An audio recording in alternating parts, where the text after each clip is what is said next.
Magandang araw sa inyo kasi Pastor Ramon ng Crosswind Church.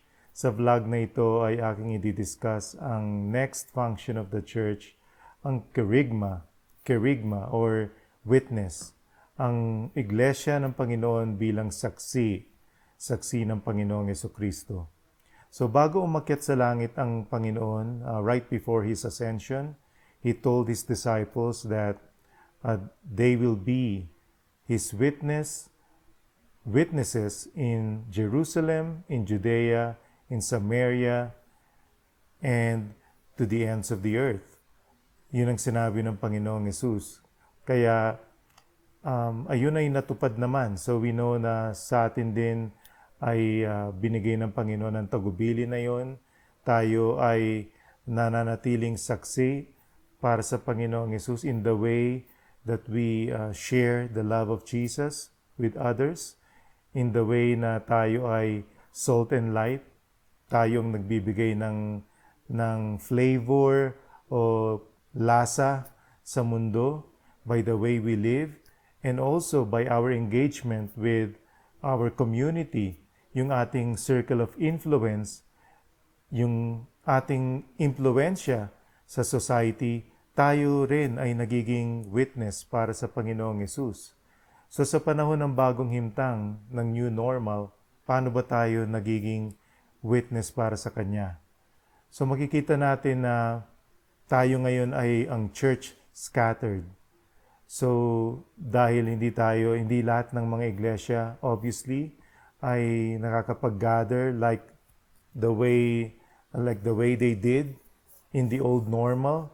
Pero gayunpaman, nananatili yung ating pagiging testigo, pagiging saksi para sa Panginoong Yesus. Hindi yun nahihinto.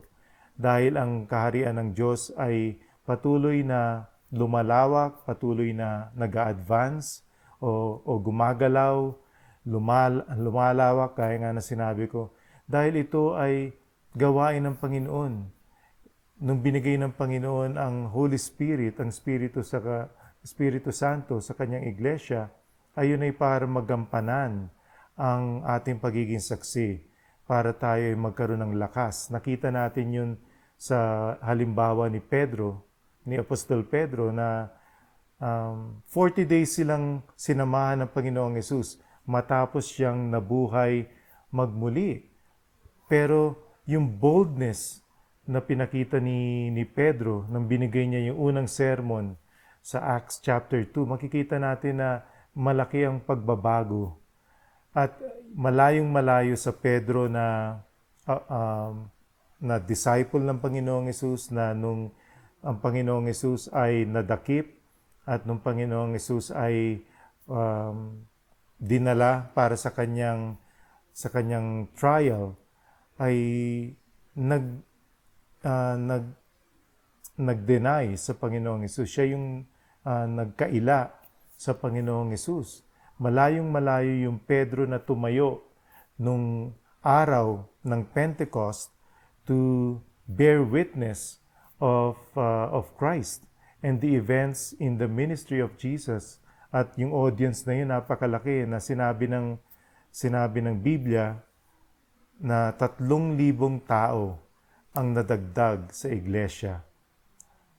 Makikita natin na yung witness is actually powered by the Holy Spirit. Yung pagiging saksi ng iglesia ay binibigyan ng kapangyarihan ng banal na Espiritu ng Diyos, dahil ang totoo ay ito ay gawain ng Panginoong Yesus, Panginoong Diyos, para sa ikalalawak ng kanyang kaharian, the advancement of His kingdom. At in line doon sa sinabi ko na walang makakapigil o makakahinto sa gawain ng Panginoon, ay makikita natin yan sa Acts 8. Sa Acts 8, galing sa Acts 7, makikita natin sa Acts 7, nag-intensify yung persecution, yung pag-uusig sa iglesia.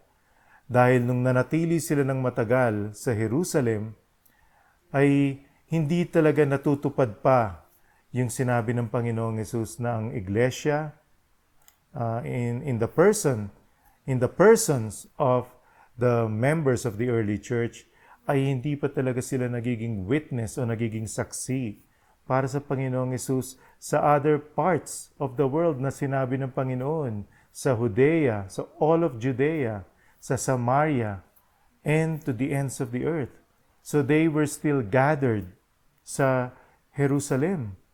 Pero nung nag-intensify yung persecution through a man named Saul, so merong isang Hudyo na kabilang sa mga leader ng mga Hudyo ng Sanhedrin, is actually isang Pariseo, si Saul, ang nag-usig sa iglesia, at makikita natin yun sa martyrdom ni Stephen, ni Esteban sa Acts 7, nang inapprove ni Saul ang pagbabato at pagpatay kay Esteban, ang unang Christian martyr. At dahil doon, kung babasahin natin yung from Acts 7 to Acts 8, gumalaw ngayon ang iglesia. So from being just gathered sa Jerusalem, na-scatter sila. Sinabi doon sa Acts 8:1, yung first part ng Acts 8:1, that they were scattered. At hulaan nyo, saan sila napunta? Ang mga disipulo, mga tagasunod ng Panginoon. Yung church nung panahon na yon, ang iglesia. Naalala niyo yung sinabi ko na tagubilin ng Panginoong Hesus na kayo ay magiging saksi ko. Sinabi niya sa kanyang mga disipulo, kayo ay magiging saksi ko sa Jerusalem. Yun yung lugar, unang lugar na malapit sa kanila. Sa lahat ng Judea, yun yung progression. Jerusalem, Judea, Samaria, and then sa dulo ng mundo. So, ngayon, nung sila ay inusig sa pamamagitan ni Saul, sinabi sa Acts 8:1 na nagka-scatter sila, na napasabog sila sa ibang parte ng daigdig. And guess what? Una silang napunta sa Judea, gaya ng sinabi ng Panginoong Hesus. So from Jerusalem, lumipat sila sa Judea, and then sabi rin doon sa Samaria. So makikita natin yung mga susunod na narrative sa Book of Acts. Si Felipe ay pumunta sa Samaria. Doon niya na-meet yung Ethiopian eunuch. At yung eunuch na ito ay nakinig sa salita ng Diyos na ibinahagi ni Esteban or Stephen. Si Felipe. At si Felipe ang nag-share ng gospel dito sa Ethiopian eunuch, na ngayon naman ay nagdala ng Christianity sa Ethiopia. Hanggang ngayon, Kristiyano pa rin ang Ethiopia. So natupad ang sinabi ng Panginoong Hesus. Natupad ang kanyang tagubilin na maging saksi ang early church para sa kanya. Paano ngayon yung end of the earth na napunta na yung gospel sa nagsimula sa Jerusalem, napunta sa lahat ng Judea, and then sa Samaria, to the end of the earth. Sa Ethiopia, nadala ang ebanghelyo sa pamamagitan ni Felipe, and then itong kamangha-mangha na ginawa ng Panginoong Hesus. Nadala niya ang iglesia sa end of the earth, sa known world of that time, sa mga hindi Hudyo, ibig ko sabihin sa mga Gentiles, nadala niya yon through the apostle to the Gentiles. And alam niyo na kung sino yun. And the irony of this, and praised be the Lord, the irony of this, ang ginamit niya para dalhin ang ebanghelyo sa mga lugar ng mga hentil, and to bring the gospel to the known world of that time. Si Apostol Pablo, na siya mismo, si Saul, na nag-persecute sa church, na nagpadala ng unang scattering ng iglesia dahil sa kanyang pag-uusig. God is good. Naalala ko'y sinabi mismo ni Apostol Pablo sa Romans 11 na yung parang nagbigay siya ng doxology sa katapusan, sa dulo ng Romans 11 na kapuri-puri ang Panginoon. How undescribable is His wisdom. How marvelous are His ways. Si Apostol Pablo ang ginamit ng Panginoon para dalhin ang Ebanghelyo through his 3 missionary journeys. Sabi nila 4 pa yung missionary journeys niya. Pero alam nyo, ang pinakamalaking nagawa niya to spread the gospel and to make the church a true witness for Jesus Christ ay yung pagsulat niya ng more than half, higit sa kalahati ng bagong tipan ng New Testament na hanggang ngayon ay binabasa natin.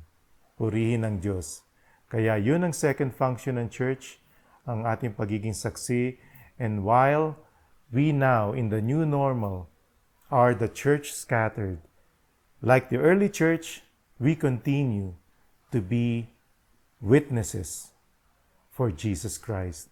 At wala makakapigil sa kanyang kaharian, ang kanyang purpose, ang kanyang layunin ay matutupad pa din in the new normal until the second coming of our Lord Jesus Christ. Maraming salamat po. Ako ulit si Pastor Ramon. Purihin ang Diyos and God bless you all.